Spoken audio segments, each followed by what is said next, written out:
Hello guys, ഇന്നലെ party കഴിഞ്ഞ സ്ഥലത്ത്, അതായത് വീട്ടിന്റെ അടുത്ത് പരിപാടി ഉണ്ടെന്ന് പറഞ്ഞിരുന്നല്ലോ, അവിടെ കല്യാണത്തിന് പോവാണ് കേട്ടോ ഞങ്ങൾ എല്ലാരും കൂടെ. വീട്ടിന്റെ തൊട്ടടുത്തുള്ള അമ്പലത്തിൽ നിന്ന് ഇരുന്ന് കല്യാണം. ഞാൻ അമ്പലത്തിലേക്ക് പോയില്ല കേട്ടോ. ചേച്ചിമാരെല്ലാം അമ്പലത്തിലേക്ക് പോയി വീട്ടിലേക്ക് വന്നതാണ്. ചെക്കനും പെണ്ണും അമ്പലത്തിൽ നിന്ന് പോന്നിട്ടില്ല. അവരുടെ കൂടെ വീട്ടിലേക്ക് പോകാൻ വേണ്ടി അവരെ വെയിറ്റ് ചെയ്ത് നിൽക്കുകയാണ് കേട്ടോ ഞങ്ങൾ എല്ലാരും. കൊട്ടും പാട്ടും മേളൊക്കെ ആയിട്ടാണ് അവരെ വീട്ടിലേക്ക് നടത്തിക്കൊണ്ട് വരുന്നത് കേട്ടോ.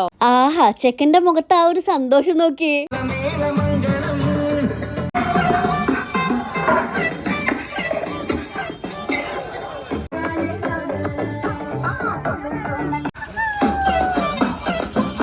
ഇതൊക്കെ കണ്ടപ്പോൾ സത്യം പറഞ്ഞാൽ എനിക്ക് ഞങ്ങളുടെ കല്യാണമാണ് ഓർമ്മ വന്നത്. ഏതാണ്ട് ഇങ്ങനെയൊക്കെ തന്നെയായിരുന്നു. പക്ഷേ ഈ തേങ്ങ ഉടക്കലൊന്നും ഇല്ലായിരുന്നു കേട്ടോ. അങ്ങനെ ചെക്കനും പെണ്ണും വീട്ടിൽ കയറി. ഇനി വേറെ എന്തൊക്കെയോ ചടങ്ങുകളും കാര്യങ്ങളൊക്കെ ഉണ്ട്. ആ സമയം കൊണ്ട് നമുക്ക് ഫുഡ് കഴിക്കാല്ലേ. നല്ല ചോറും പരിപ്പ് കറിയും ചിക്കൻ കറിയും പപ്പടവും ഉപ്പേരിയും പുളിങ്കറിയും ഒക്കെ ഉണ്ടായിരുന്നു.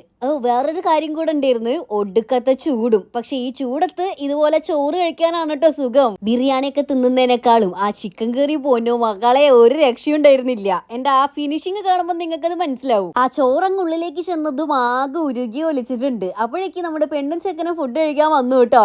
ഇതുപോലെ ഒരില ഇട്ട് ചോറ് കഴിക്കുന്നതും അങ്ങോട്ടും ഇങ്ങോട്ടും വാരി കൊടുക്കുന്നതൊക്കെ ഇപ്പൊ സ്ഥിരമാണല്ലോ. കുറ്റം പറയാൻ പറ്റില്ലടോ, ഞങ്ങളുടെ കല്യാണത്തിനുണ്ടായിരുന്നു. അവർ ആ ചോറ് എങ്ങനെയെങ്കിലും അകത്താക്കിക്കോട്ടെ. ഒടുക്കത്തെ ചൂട് കാരണം പിന്നെ അവിടെ എങ്ങും നിൽക്കാൻ തോന്നിയില്ല. അങ്ങനെ ഞങ്ങൾ നേരെ വീട്ടിലേക്ക് പോരുവാണ് കേട്ടോ. എന്റെ അമ്മോ, എന്തൊരു ചൂട്. അപ്പൊ എന്തായാലും അടുത്ത വീഡിയോയിലൂടെ കാണാം. ടാറ്റാ.